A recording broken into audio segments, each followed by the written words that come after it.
Welcome to episode 126 of the Forward from 50 podcast, where we interview people over 50 who are pursuing new direction for their lives. It's an opportunity for men and women to tell their stories, their way, and in their own words. I'm Greg Gerber, the founder of Forward from 50, and your host for today's show. Today's guest is Colin Yearwood. He is a dynamic sales coach and entrepreneur who discovered newfound clarity and direction after turning 50. Colin had been involved in entrepreneurial ventures since his youth by selling everything from snow shoveling services in Brooklyn to Beanie Babies on eBay. However, his real transformation came later in life when he began embracing sales as a way to empower people rather than to pressure them. Here are my 3 key takeaways from our conversation. First, sales is service, not sleaze. Colin overcame his distaste for sales when he realized that authentic selling is simply helping people make decisions that serve their best interests. It's not about pushing products. Rather, it's about guiding people toward transformation. Second, being yourself is your biggest sales asset. Colin developed a training approach he calls How to Sell by Being Yourself, which encourages people to show up authentically, ditch the rigid sales scripts, and communicate in ways that align with their core values and personality. Finally, personal limiting beliefs are often the biggest obstacle to success. Whether you're starting a business or reinventing your life after 50, Colin stressed the importance of uncovering and overcoming the inner stories that keep you stuck. He believes the greatest breakthroughs come from working on the inside out. Whether you're trying to grow a business, find your purpose, or simply communicate more effectively, you'll walk away from this interview feeling encouraged and empowered. To tell us how he finds more meaning and purpose after turning 50, please welcome Colin Yearwood to the show. Thanks for joining me today, Colin. I appreciate it. How did you become a sales coach, or what caused you to venture into that after turning 50? Great question. I actually got into sales coaching before I turned 50. Okay. But it became more purposeful for me as I turned 50 and after 50.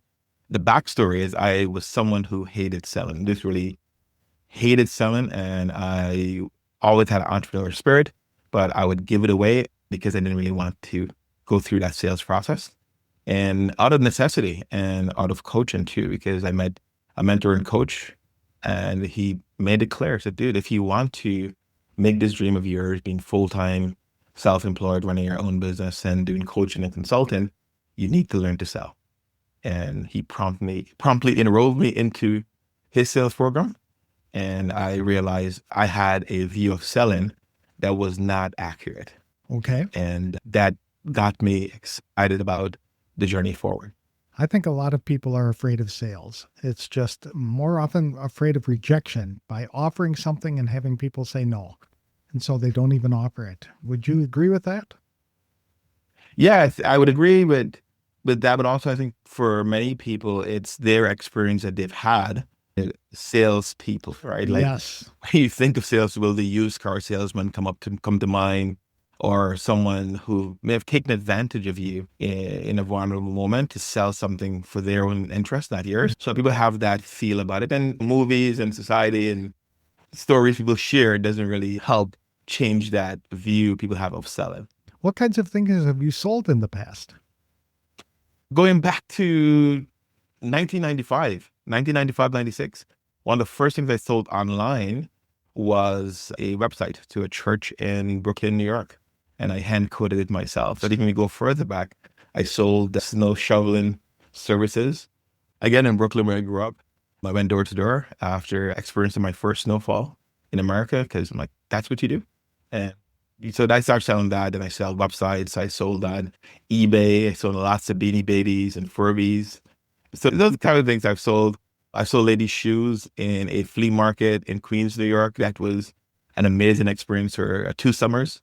So I've always had that entrepreneur spirit. I always had the desire to do something other than my traditional 9-to-5, which I've been fortunate. I've had a decent career, a nice career. But yeah, those are some of the things I've sold in the past. What is it about sales that really gets you excited? Now, what excites me about sales, I think it's one of the best things people can do, because selling helps you create a different future, not only for yourself, but for the people you're selling to. And once you're selling a product that's good for them, that will get them the results that they desire and they need, it's a way to really make a deep impact. But also selling is about communication and improving your communication skills to move people for their best interest, right? Like I use a lot of sales skills I've learned in my house with my kids, and that's helped me become a better communicator with them and have some fun with the process too. You're right about communication. And we're all kind of salespeople anyway, right? When we think about it, we had to sell our spouse on the idea of marrying us. Yep. Yeah. And we sell every day. When you have children, the minute you wake in the morning, you're selling. You're selling when you go to work because you're trying to either get someone's trying to get you to do something extra or stay later. You're trying to persuade and get your way in that transaction. You're selling job interviews. So we're always selling our ideas, selling our version of what's possible. And many times because of that fear, sometimes we feel we sell ourselves short. But it means a skill that we use. And again, if it could be used to manipulate people, to take advantage of people. But the way I see selling when done well, it's a way to truly empower people and make a big difference in the world. Sometimes it's not so much selling, it's helping people realize how the product can really, truly benefit them. Yeah, it's helping them live into what's possible for them. So a lot of people need help making a decision because of fear, because of different roadblocks that they have.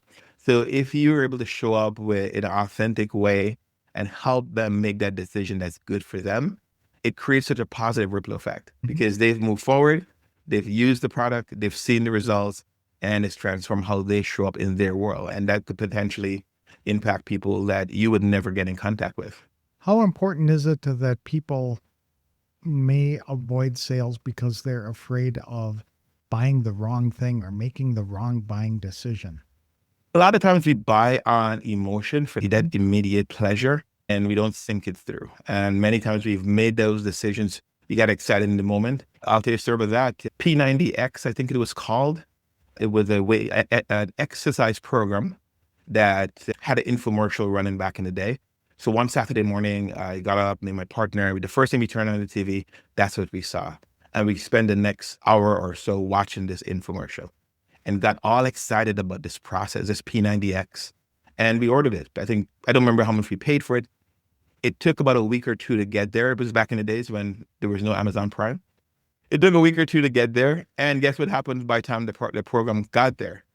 We lost our zeal, our excitement to get back into shape.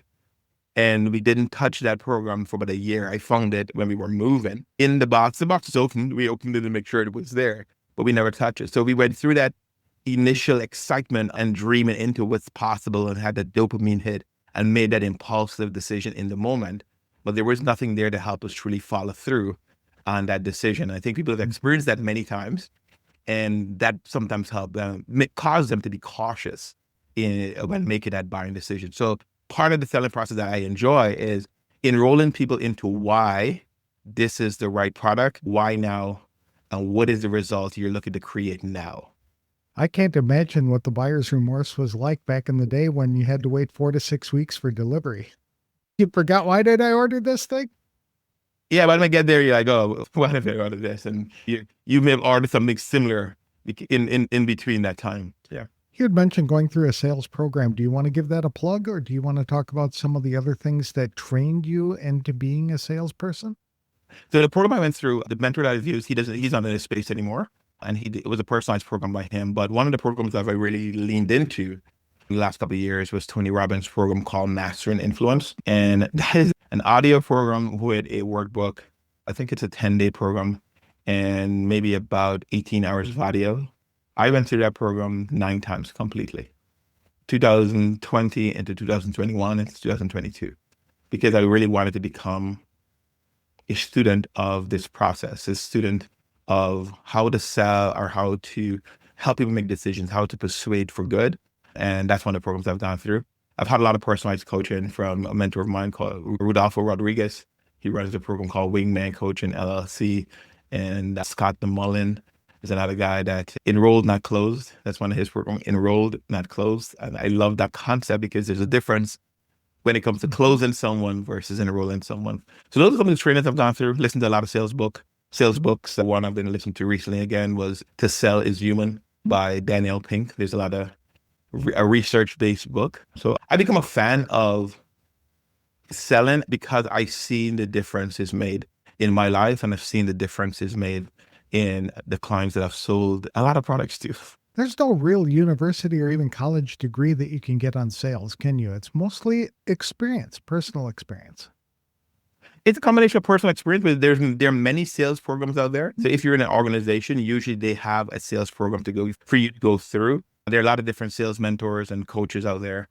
So my approach to selling is selling when it comes to being yourself. And I have a program, training that's called How to Sell by Being Yourself. And I feel when you're aligned with who you are as a person, your core beliefs, you understand the value you bring to the world, the value that your product carries with it, how you see people and how you see serving people, you can show up in a way that's authentic to who you are. You don't have to become something you're not.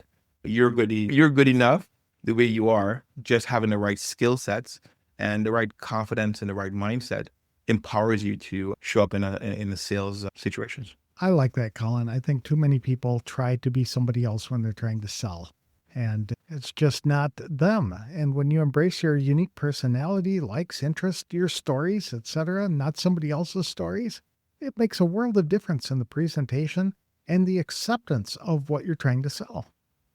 Absolutely. And the myth is you need to be an extrovert to sell, right? There's some studies that actually show extroverts don't sell more than introverts. Really? Right. And the kicker there is if you're ambivert, you can flex between the two. You actually sell even more and more. If you're a chameleon and you can model and mirror the person in front of you, you're able to sell a lot more, be more relatable and be empathized with them. You're able to sell a lot more. So I think a lot of people feel, hey, I need to be an extrovert. One of the things about extroverts, I'm a little bit of an extrovert. And if I'm not reined in and I'm present to a process, the call can become very social. And we get off at the point and we become friends. And then I get off the phone and I'm not helping you do the thing you say you want to. Right. Versus with introverts, they're more committed to following the process. And they're great listeners and they're great at following the process. But when you're able to flex between the two, that's where the magic happens. You can become more relatable and you pair yourself to that person that's showing up in front. I was perusing your website before the call, and it said that you help coaches and entrepreneurs enroll more clients without feeling pushy or using rigid sales scripts. And I like that. It goes back to the authenticity. You're not being authentic when you're reading the words in response to questions. You're hearing that with the people who are calling from call centers all the time.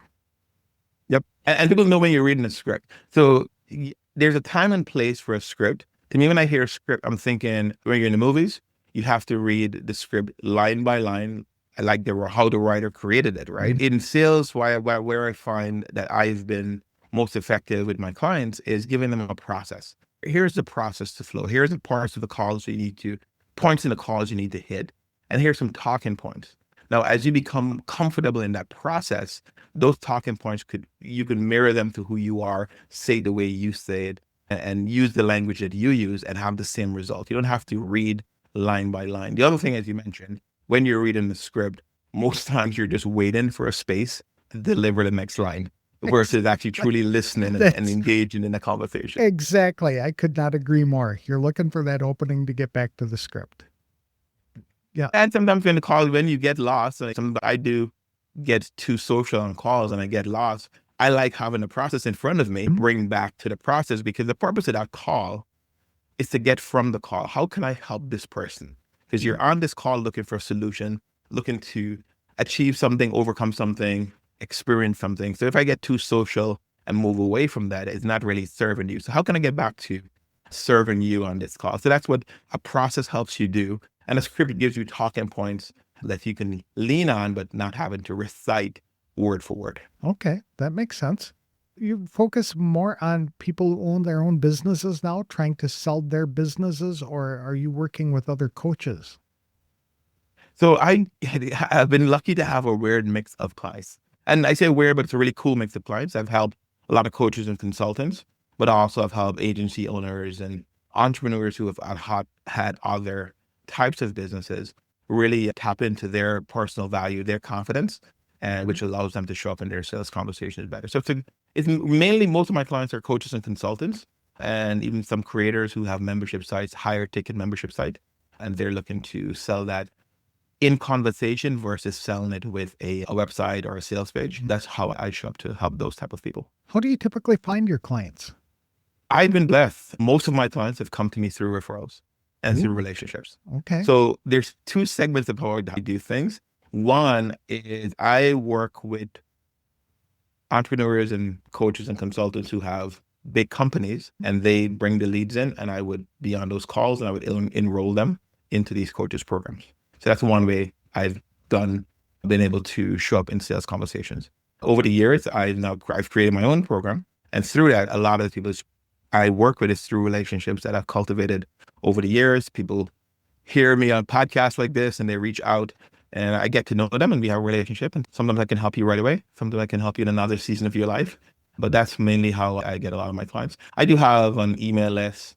I do have some ways. I do run some workshops and things like that. But most of the clients who've worked with me is through cultivating relationships over some time. What is your program called? It's a sales coaching gym. Okay. And the concept is sales is something you need to practice. You need to go to have a space where you can not only go through the process, but also get some critique to make sure you're using the right technique, that you're showing up as you, answering the questions. So when you're finally on a sales call or in a sales conversation, it's not the first time and you're trying to figure it out. Because usually when you're in those spaces, you show up less powerfully and full of nerves, and you don't really have the kind of impact you desire to have. So the sales coaching gym, it's a place where you can come in, get some critiques, get some role plays, get your specific questions answered. And some of the favorite questions people I always ask is, hey, how can I overcome this objection? Which is cool, but I normally go back to a lot of overcoming objections and selling. Again, it's tapping into the core of who you are. What are your personal beliefs? What are the limiting beliefs that are holding you back? Why aren't you confident about this product and service? So a lot of what I do in the sales coaching gym is work on the foundational you and tapping into a personal development model. And I feel once you're able to identify with the true version of yourself, selling becomes easy. Is the program all online, or does it involve a one-on-one coaching by you with your client? It involves one-on-one coaching, and it involves group sessions. Okay. So I have an ongoing program called the 90-day business growth and sales sprint. So you can come in and out for 90 days, and we meet on Zoom. There's some one-on-one components. There's some recorded self-study material. But to me, the focus is I really like working with people in a group setting where it gives you an opportunity to try on these new concepts and see how it feels, and then get some direct feedback so you can hone those skills and feel confident when you're actually in the field of play. It would be nice to have a coach who would help identify limiting beliefs, because I think that's a blind spot for many people. And they just need somebody to come over there and say, wait a minute, did you really think that through? And then get them talking about it, and they realize that the limiting belief is really in their own mind and there's nothing holding them back. Absolutely. It's been one of the things that surprises me, because I've been blessed to work with a lot of accomplished people. They may be accomplished in one area of their life, but they're starting something new in entrepreneurship. They're a new coach, they're a new consultant, they have a new business. And all of a sudden, all these beliefs that don't align with their previous success start showing up. So when you're able to reflect to them, this is who you are. This is what I'm seeing. This is what I'm hearing. They're like, really? They're not seeing themselves that way, and helping them identify that pattern of why these beliefs are showing up and design some structures and how to overcome them. Usually it's the breakthrough. I can imagine that would be very powerful to have somebody, an objective person, looking at them and hearing, these are the words I'm hearing you say, and I don't think you believe them yourself. That kind of thing. Yeah, absolutely. And the thing what I realize, a lot of people come to me because they want to learn, hey, I need to close more sales, right? Which is great. I can help you do that. But when we get into the conversations initially, we start realizing what is getting in your way of closing sales? You have a great product. You've gotten great testimonials. You believe in the product, but it's a story that you have that's preventing you from showing up the way you desire to show up. So we tend to work through those beliefs, because I've been a lot of people who've gone through a lot of sales training, and a lot of sales trainings are about tactics and strategies. Yes. And it never touches on, to me, the thing that matters is why these tactics and strategies are not working. And that has to come back to, what is the story? What are your beliefs? Where your confidence level is when it comes to the product and yourself, and again, how you experience people. Can you really sell anything if you don't believe in what you're selling? There's some people who can, and there's people who do that every day. There are people who are in sales roles that sell because they need to pay the bills. Okay. And there's nothing wrong with that if you're selling a product that actually works, but sometimes we don't believe in it. But I'm a big fan of, I had the opportunity when I started my sales experience that everything I sold, I got a chance to use before or experience it as I'm selling it. And that raised my level of certainty and confidence about the program. Because most of what I sold initially, and a lot of I actually work with one client right now, and I sell his high ticket program.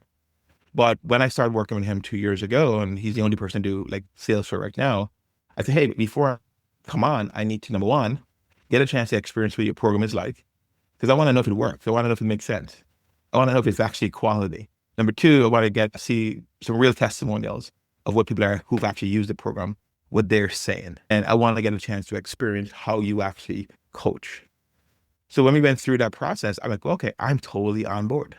So my certainty right from the first few weeks was very high because I got to experience the whole thing. And now in that conversation, I can convey that certainty and confidence and transfer that belief that I now have in that program. Years ago, I either read a book, I heard somebody talking about how you can have a really good career in whatever you're selling if you're willing to go through just 100 calls with people. Would you agree with that? Is that enough to build momentum? Oh man, I actually just wrote an article last night for a community I have. I have a free community called the Sales Coaching Gym also. And I wrote an article for coaches and consultants. I think anyone can use it. I say your first 10 sales calls are not about closing this. It's about getting clarity. It's about building your confidence. Yes. It's about understanding exactly what people really want, not what you think they want. So yes, if you have the belief, or if you have the expectation of I need to close every sale within my first 10 sales, it will become a frustrating experience. But if you really sit back and say, okay, what can I learn from these calls? And just be a student of the call, you can definitely build momentum. And I'd say 10 calls minimum, but the more calls you do, the more experiences you have. And many times it doesn't have to be a live sales call.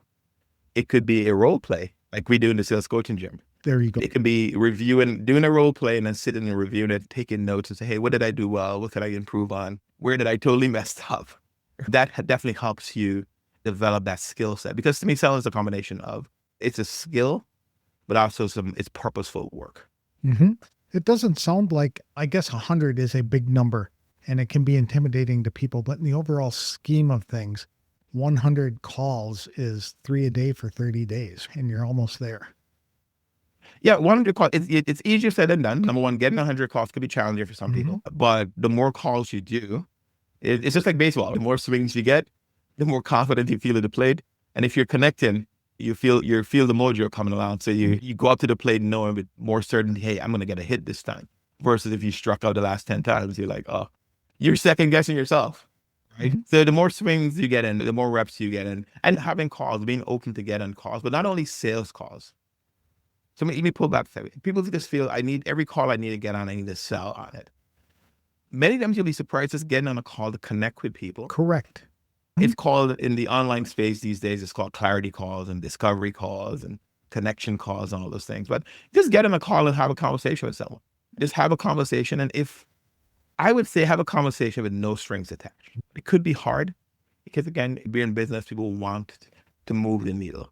But if you get in a conversation with just being curious about that person, you'll learn so much about them and how you can help them. And they'll feel that energy, so they'll be a little more open. And I guess that gets away from those rigid sales calls that are script-related kind of thing. They're having a real conversation, and who knows where it's going to lead. If they're not interested in the product, they probably know somebody who would be. But because you've taken the time to establish that relationship, you have a better chance of moving the needle somewhere. Yeah, absolutely. One of the things I used to do is I used to have these conversations where I'll tell people, hey, I just want to chat with you to better understand what you're doing. And it was like research calls. And I call it the ASK formula. I had 4 questions I wanted to ask them. And I let people know, I'm not going to sell you anything on the call. I just want to talk to you, get your feedback on these questions. What I found as I'm asking those 4 questions and listening and asking follow-ups and sharing a little bit of my experience, by the end of the call, people would say, hey, what do you do? Could you help me with this? I would say about 40% of the time on those calls, that's the next step. It becomes a natural next step for them. In many cases, I'd actually, in most of those cases, I'd say, hey, because I promised you, I'm not going to sell you anything in the call. Let's schedule another call. Oh, that's a Or good sometimes I've idea. said, yeah, I've also said, this would be an integrity. Right. It means a lot to people. But also Exactly. I would call it out. I'd say, hey, you know what? I did say, I'm not going to sell you anything on the call. But if you want to know how you can work with me, is it okay for me to share it with you? We have another 10 minutes available. We have another 20 minutes available. And if it's okay with them, I'll share it with them and we move from there. But I just wanted to get on the calls just to learn about how other people actually saw the pains and challenges and just get feedback and just be a resource and help people. And it's led to clients, it's led to referrals, it's led to maybe lasting relationships. Are you 100% self-employed now, or are you still working for somebody else too? I do a combination. So I would say Okay. right now it's about 65, 35. Okay. So I work as a 1099, doing some sales calls for a person who has a large program. So he has a certain number of calls come in every month. I do that. I also do some coaching for him. And then I also do coaching for another paid community. They send me their clients who need sales coaching. And I also do sales training in that community, and I'm compensated for that. It's called the Ireland's All Access Programs. Okay. And on the other side, the 35% is where I have my own program and my clients come in. And that's some conflict for me. We've went to an event called the On Conference with Vincent Puglisi, and I got a lot of clarity there around the business model that I have, because in my head, I prefer to be 100% self-employed. But at the same time, it's such a blessing that I can get funneled, qualified leads, clients who already want coaching. I get to do what I really enjoy doing. That's neat. If you could roll the clock back, is there anything you'd do differently with your life? Oh man, I would have my reinvention earlier in my life. Okay. When I was 40 years old, that's when my life changed. I had a big breakthrough. A month before 40, I had a medical scare, caused me to lose a lot of weight, found myself. And more than likely, the guy I was at 39 years, 11 months, he would not have been on this show sharing this story with you. So I had that transformation at 40. And since then, my life has been totally different. If I could have done that sooner, I think I would have had a more impactful experience with my first set of kids earlier, because I didn't know better. As I told them, I was doing the best I know at the time. Right. And they've been very cool to embrace that, because they like the version of me that I've become. What has changed in your life after turning 50? A level of certainty and purpose that I've never had before, especially about helping people create the kind of life that they desire to have, helping them see that it's possible to live your dream. It's possible to do the things you want to do. It's challenging, but it's possible. I think especially as you get older, you're more equipped. My sales training program started when I was 51 years old. That's when I actually launched the sales coaching gym. Yeah. Because I realized, okay, cool. I want to help people show up in their purpose. And if selling is my carrot, because everyone wants to make more sales, and that's where people come, they want to make more sales. But I get a chance to have meaningful conversation, connections, and opportunities to help them get breakthroughs beyond, and helping them to turn a lot of their possibilities into realities. That is what I really have enjoyed. I love that, Colin, because to get people over 50 to realize that it is still possible is a big roadblock to overcome. So many people have identified these self-limiting beliefs, or they feel that their life is over and they can't do what they want to do. When in fact, the reality is entirely different. Many times we realize early in our teens and 20s that we were wired for something specific to do, but we pursue the more practical things because we have to raise money or have money to have a family, etc., to support ourselves. But now that the kids are gone and we have the time, now it's the time to see what's really possible with this thing we really wanted to do a long time ago. Absolutely. And I think I find a lot of the clients I work with through the coaching program I work with, a lot of the clients are between, I would say 40, 45 and 70. So there's a lot of people who are mature, who are in a different season of life that's looking for a different path forward and resources to help them get there.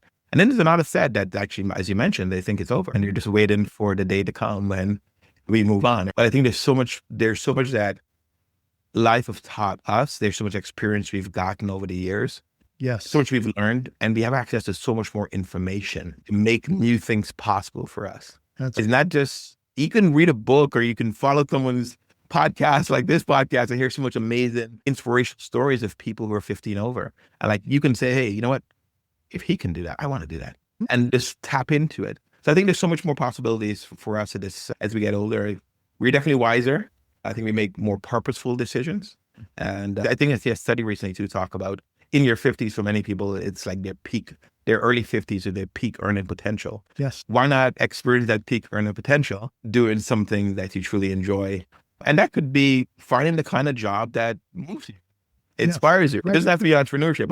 I'm not a big fan of telling people you need to be full-time self-employed or you need to be an entrepreneur, because it's not easy. But it's just doing the thing that you actually want to do.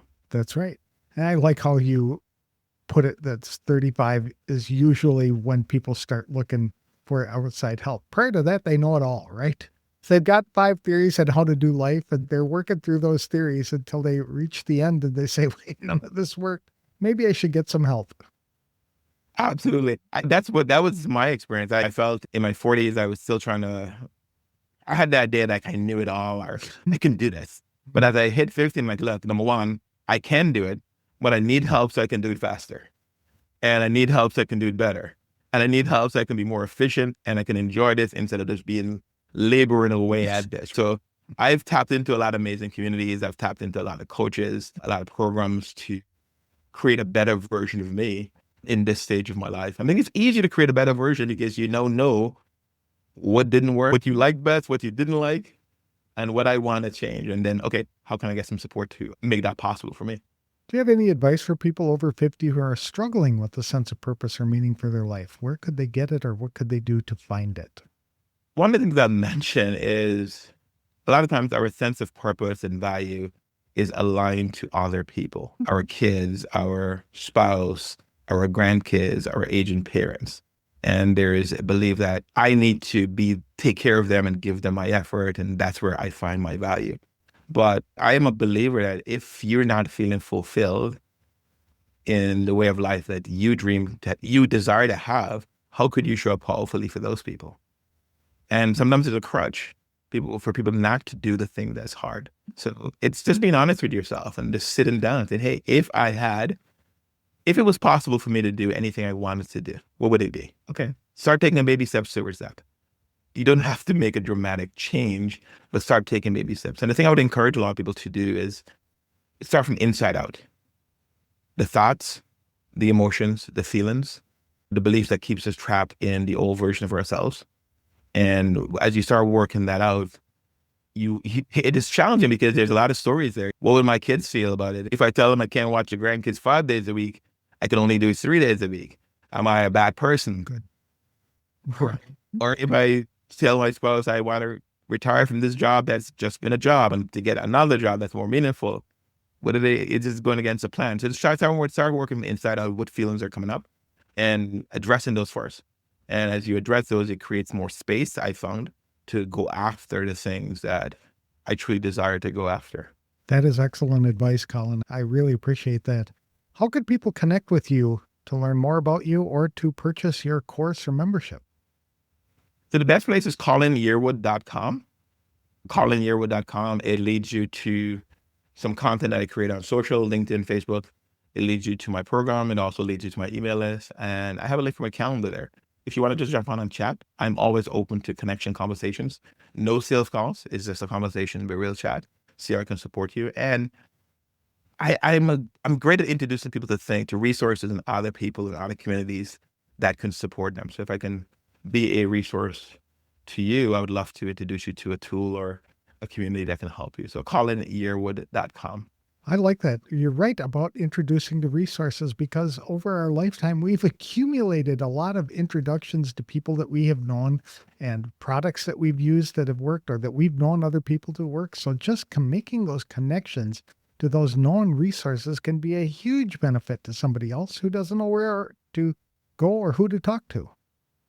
Yeah, absolutely. And I'm glad you mentioned that. I think sometimes we don't have the network, like our current network may not have the connections or the access to the resources that we desire. So it's being bold and going to, you just heard a guy on a podcast, you go to his website, you see the calendar link, just let me jump on there and just have a conversation with him.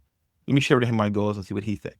I think in this space, online space, you have access to so much more people outside of your immediate circle that can give you new ideas and new introductions and introduce you to new concepts.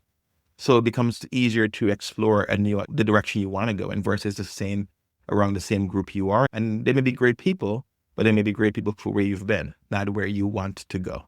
You've made another point, going outside of your circle. Sometimes our friends want to support us. So we come up with some wacky, crazy idea and they go, oh, that's great. You should do that.